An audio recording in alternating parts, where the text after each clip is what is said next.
కార్తీక పురాణం 21వ అధ్యాయం పురంజయుని పరాజయము.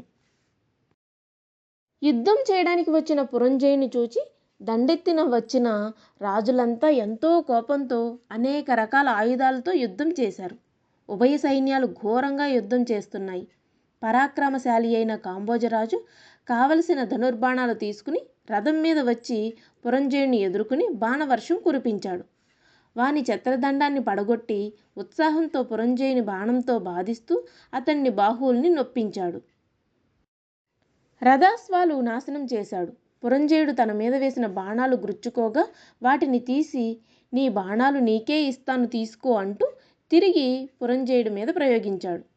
చూచువాళ్లకు భయం కలిగే విధంగా ఘోర యుద్ధం జరిగింది.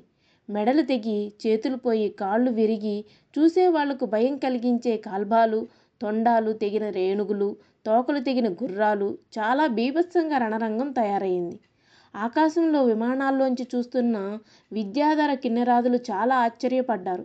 ఆ యుద్ధరంగంలో పురంజయుడు బలసమేతంగా ఓడిపోయి సాయంకాలం సూర్యాస్తమయ అనంతరం కోటకు చేరుకున్నారు. తన పట్టణం శత్రువులతో ముట్టడింపబడినందుకు ఎందుకనో బాధపడుతూ ఉండగా అతని పురోహితుడైన సుశీలుడు, ఓ రాజా, నీ పట్టణాన్ని కాపాడుకోవడానికి, శత్రుసేనను సంహరించడానికి శ్రీమన్నారాయణ్ణి సేవించు. కార్తీక పౌర్ణమి సకల కార్యసిద్ధినిస్తుంది. కృతికా నక్షత్రయుక్త పూర్ణిమ యందు విష్ణు సేవ చేయు, జయం కలుగుతుంది. ముందు చెప్పిన దానికంటే హితమైన దాన్ని చెబుతాను విను. తత్కాలమున పుట్టిన పువ్వులలో విష్ణువును పూజించు. విష్ణుమ్రోల దీపారాధనం చేయటం చాలా మంచిది. గోవింద కృష్ణ అంటూ ఆలయంరోల నృత్యం చేయడం ప్రశస్తం.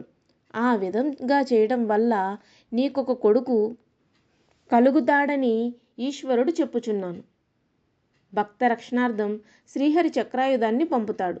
నీ పెద్దల ఆచారాన్ని బట్టి సత్కార్యాలు చెయ్యి. బ్రాహ్మణ భక్తి కలిగి కార్తీక వ్రతం చెయ్యి అని అన్నాడు. ఇది శ్రీ స్కాంద పురాణాంతర్గత కార్తీక మహత్యమందలి 21వ అధ్యాయం సంపూర్ణం.